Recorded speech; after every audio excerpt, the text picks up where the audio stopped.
বাবা আর ছেলে দুজনের সম্পর্ক সাধারণত বিশ্বাস, ভালোবাসা ও স্বপ্নে বাঁধা থাকে। একজন বাবা চান ছেলেকে মানুষ করতে, আর ছেলে খোঁজে বাবার ছায়ায় নিরাপত্তা। যে হাত একদিন বাবার হাত ধরে হাঁটতো, সেই হাতই হয়ে উঠল মৃত্যুর হাতিয়ার। ব্রাহ্মণবাড়িয়ায় নাসিরনগরের ফান্দাও গ্রামে ঘটে মর্মান্তিক ঘটনা। ৩ সেপ্টেম্বর সকালে গ্রামের মানুষ হঠাৎই আবিষ্কার করে আলম মিয়ার নিথর দেহ। ৫৮ বছর বয়সী এই ব্যবসায়ীকে খুন করা হয়েছিল তার নিজের ঘরের ভেতরেই। টিনের চাল কেটে ঘরে ঢুকে অচেনা অন্ধকার তাকে গ্রাস করেছিল। এরপর থেকেই এলাকায় শুরু হয় কানাঘুষা। কেউ বলছিল এটি সৎ মায়ের ষড়যন্ত্র, কেউ আবার বলছিল এটি ডাকাতির ঘটনা। আলমের সংসার ছিল অশান্ত। প্রথম স্ত্রী মারা যাওয়ার পর দ্বিতীয় বিয়ে টেকেনি। মেয়েরা সবাই শ্বশুর বাড়ি, আর ছেলে থাকতো সিলেটে। শুধুমাত্র মাঝে মাঝে আসা যাওয়া করত।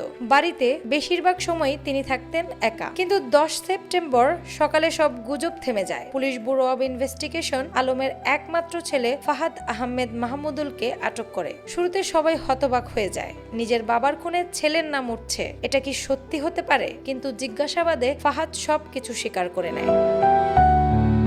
পরে তার তথ্য অনুযায়ী উদ্ধার হয় একটি চকচকে এসএস পাইপ, যেটি ছিল হত্যার হাতিয়ার। সত্য প্রকাশ হতেই গোটা গ্রাম যেন স্তব্ধ হয়ে যায়। গ্রামের মানুষ দীর্ঘদিন ভয় ও সন্দেহে দিন কাটিয়েছে। অবশেষে রহস্য উন্মোচিত হওয়ায় তারা কিছুটা স্বস্তি পেয়েছে। এটা অত বড় একটা লোহার একটা পাইপ পাইছে। এই পাইপটা এ নিজে সারা যে বলে গেছে যে নিজে সিজারত আইছে, যে এটা দিয়েছে একটা বাড়ি দিয়েছে, তার মাথার মধ্যে আঘাত দিছে, একবারের ভিতরে তারা ফুকুর এমন করেন আর ফ্যামিলিগত যারা অনেক থাকতো, মোটামুটি আর ফ্যামিলিগত কোনো সমস্যা আছিল। ওর বাবা বিয়ে করছিল, বিয়ে করে উনি আবার গেছিল, আবার অনেক কিছু সম্পদ দিয়া মনে করেন কি উনি দাবি করছে আমি তো তাক না। কিন্তু শোক ও অবিশ্বাস মিলেমিশে এক অদ্ভুত ভারী আবহ তৈরি করেছে। ইউনিয়ন পরিষদের সদস্য ফরহাদ আহমেদ বললেন, এতদিন সবাই আতঙ্কে ছিল, এখন স্বস্তি ফিরেছে। তবে দাবি রয়ে গেছে, ঘটনার পেছনে যদি আরও কেউ জড়িত থাকে তবে তাকেও আইনের আওতায় আনতে হবে। অ্যানি আক্তার, বাংলা বাজার পত্রিকা।